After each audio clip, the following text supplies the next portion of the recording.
आप कैसे होंगे? मैं उम्मीद करती हूँ आप अच्छे होंगे।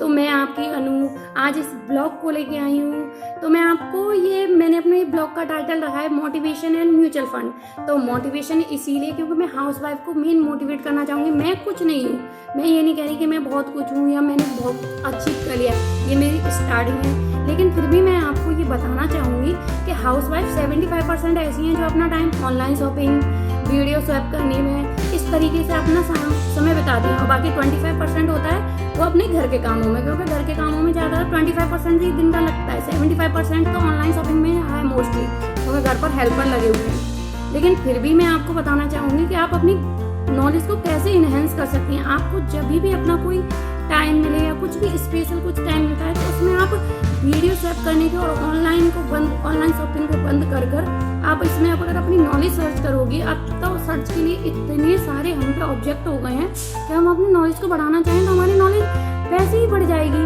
तो मैं आपको केवल इतना बताना चाहूँगी कि आगे चल के इन फ्यूचर अगर आपके बच्चे कोई मीटिंग कर रहे हैं, अभी तो मुझे मालूम है मोस्टली सबके बच्चे छोटे होंगे, लेकिन इन फ्यूचर आपके बच्चे कोई मीटिंग कर रहे हैं तो आपसे केवल ये ना कहें कि मम्मा हम मीटिंग कर रहे हैं, आप हमारे लिए चाय और बिस्किट लेके आइए। तो हमें चाय और बिस्किट नहीं बनना है, तो मैं बनाने वाली नहीं हूँ, हम कोई बावर्ची नहीं है, हमें बच्चों के साथ बैठ के मीटिंग करनी है। तो वो हमसे भी राय लें कि मम्मा कहाँ इन्वेस्ट करना है, कैसे इन्वेस्ट करना है।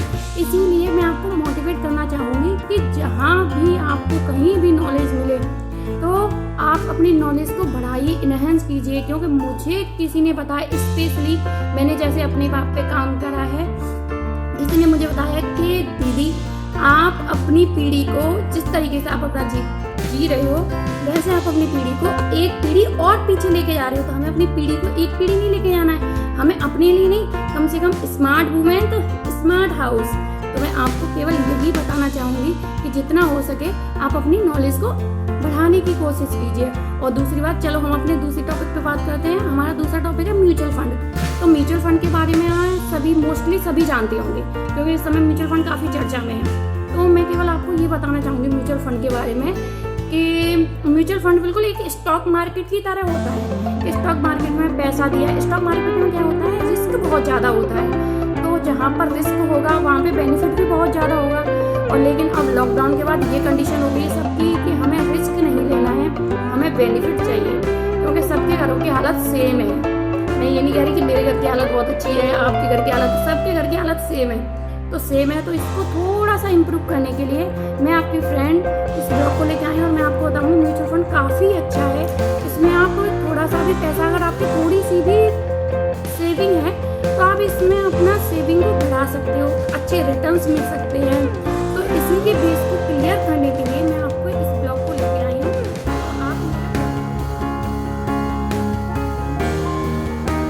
ये तो हर कोई कहता है, लेकिन म्यूचुअल फंड होता क्या है ये आज तक कोई नहीं बताता है। तो मैं आपको बताऊंगी म्यूचुअल फंड 3 तरह से होता है।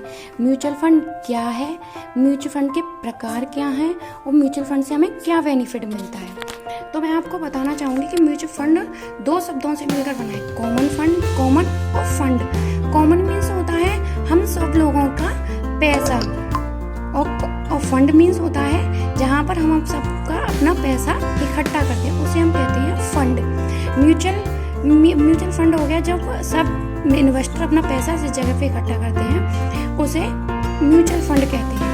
अब हमने ये जाना म्यूचुअल फंड क्या होता है, जब सब इन्वेस्टर अपना पैसा एक जगह इकट्ठा कर देते हैं तो उसे म्यूचुअल फंड कहा जाता है। अब हम म्यूचुअल फंड को जानेंगे AUM के आधार पर, यानी उसके फुल फॉर्म है असेस्ट अंडर मैनेजमेंट। अब म्यूचुअल फंड के 3 प्रकार हैं। क्वेश्चन नंबर 2 है इन्वेस्टमेंट और रिटर्न्स।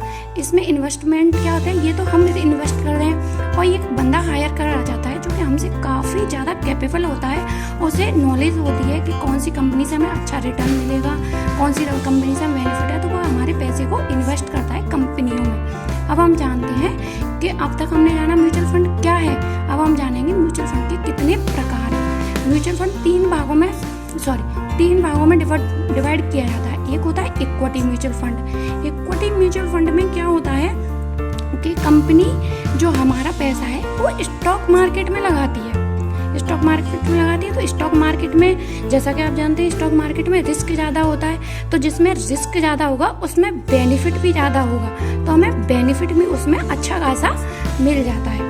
और होता है डेब्ट म्यूचुअल फंड। डेब्ट म्यूचुअल फंड क्या होता है कि ये गवर्नमेंट अपने बॉन्ड्स, मतलब गवर्नमेंट जो भी अपना कोई काम कर रही है उसमें लगाती है या अपने बिल्स में लगाती है इस पैसे को। तो इसमें क्या होता है, हमें जो बेनिफिट है वो हमें एवरेज मिलता है, ना तो इसमें ज़्यादा रिस्क होता है और ना ही ज़्यादा प्रॉफिट होता है। और तीसरे नंबर पे आता है हाइब्रिड म्यूचुअल फंड। इसमें हमारे जो हमारा इन्वेस्ट किया हुआ पैसा होता है उसे हमारे जो इन्वेस्टर होते हैं वो इक्विटी म्यूचुअल फंड में और डेब्ट म्यूचुअल फंड दोनों में इन्वेस्ट करते हैं, ठीक है, इन्वेस्ट करते हैं। तो इसमें हमें प्रॉफिट भी एवरेज रहता है और हमारा रिस्क भी एवरेज होता है। ये बैलेंस होता है, ये बैलेंस म्यूचुअल फंड होता है। तो हमने अब तक जाना कि म्यूचुअल फंड के कितने प्रकार हैं। अब मैं आपको बताऊंगी म्यूचुअल फंड को स्ट्रक्चर के द्वारा भी। ये है स्ट्रक्चर कि म्यूचुअल फंड होता क्या है। एक होता है open ended mutual fund. Open ended mutual fund में क्या होता है, आपने एक बार म्यूचुअल फंड स्टार्ट करा, आपने अपना पैसा यहाँ पर इन्वेस्टर को इन्वेस्ट करने के लिए दे दिया। तो अगर आपको पैसे की ज़रूरत होती है तो आप अपना पैसा कभी भी निकाल सकते हैं और कभी भी इसमें पैसा आपके पास है तो आप इसमें बढ़ा सकते हैं अपना पैसा। और दूसरा होता है क्लोज एंडेड म्यूचुअल फंड। इसमें क्या है कि आपने एक बार पैसा जमा कर दिया, तो अगर आपको ज़रूरत है तो आप इस पैसे के बारे में बिल्कुल भूल जाइए। जब इसकी टाइम अवधि पूरी होगी तभी आपको ये पैसा मिलेगा। और एक होता है इंटरवल फंड। इंटरवल फंड में क्या होता है कि हमारा जैसे क्लासरूम में एक स्कूल जाते हो, स्कूल जाने में एक इंटरवल होता है, इसी तरह की से इसमें इन्वेस्टर एक इंटरवल निर्धारित करते हैं। इसमें आप पैसे को निकाल भी सकते हैं और पैसे को इन्वेस्ट भी कर सकते हैं। जब पैसा इन्वेस्ट हो जाए और इसके बाद आप इंटरवल खत्म होने के बाद ना तो आप पैसे को निकाल सकते हो, ना ही निकाल सकते हो और ना ही इसमें अपना पैसा जमा कर सकते हो। अब तक हमने जाना टाइप्स ऑफ म्यूचुअल फंड के क्या है और म्यूचुअल फंड के कितने प्रकार है। अब हम जानेंगे म्यूचुअल फंड के बेनिफिट। म्यूचुअल फंड में मैं आपको बताना चाहूँगी, सबसे पहले तो बहुत कम रिस्क होता है। रिस्क तो होता है लेकिन शेयर मार्केट की तरह रिस्क नहीं कि एक बार जमा किया और नैया डूब गई, नहीं। इसमें होता है कम रिस्क होता है और बेनिफिट भी अच्छा खासा मिल जाता है। अगर आप इसे लॉन्ग टर्म के लिए आप इसे जब पैसे को अपने को जमा करते हो तो आपको इस पे अच्छा खासा बेनिफिट मिल जाता है। इस पे आपको अच्छा खासा बेनिफिट मिल जाएगा। अब इस पे आपको अच्छा खासा बेनिफिट मिल जाएगा तो अब हम क्या करते हैं, अब हम जानते हैं हमें बेनिफिट किसके द्वारा मिलता है। तो ये हो गए हम और ये हो गया हमारा पैसा। अब पैसा हम हो गया, हमारा पैसा हो गया। हमारा पैसा जाएगा सीधा एक जो कैपेबल बंदा है, हायर किया हुआ है कंपनी ने पैसा इन्वेस्ट करने के लिए। तो ये हमारा जो पैसा है वो कंपनी में इन्वेस्ट करेगा। कंपनी में जब इन्वेस्ट करेगा तो हमें प्रॉफिट मिलेगा। तो अब वो अपना जो भी काम करेगा बंदा तो अपना प्रॉफिट लेगा। तो अपना 2 से लेके 2.5% तक अपना 2 से लेके 2.5% तक अपना प्रॉफिट लेके बाद बाकी का आपको इन्वेस्ट किए पैसे पे आपको बेनिफिट मिल जाता है।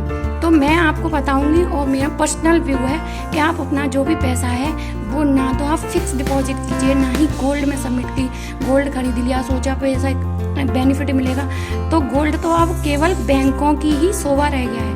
तो अब आप म्यूचुअल फंड सबसे बेस्ट है और म्यूचुअल फंड इस समय काफ़ी चर्चा में है। तो आप अपना पैसा म्यूचुअल फंड में ही सबमिट करें। अगर आपको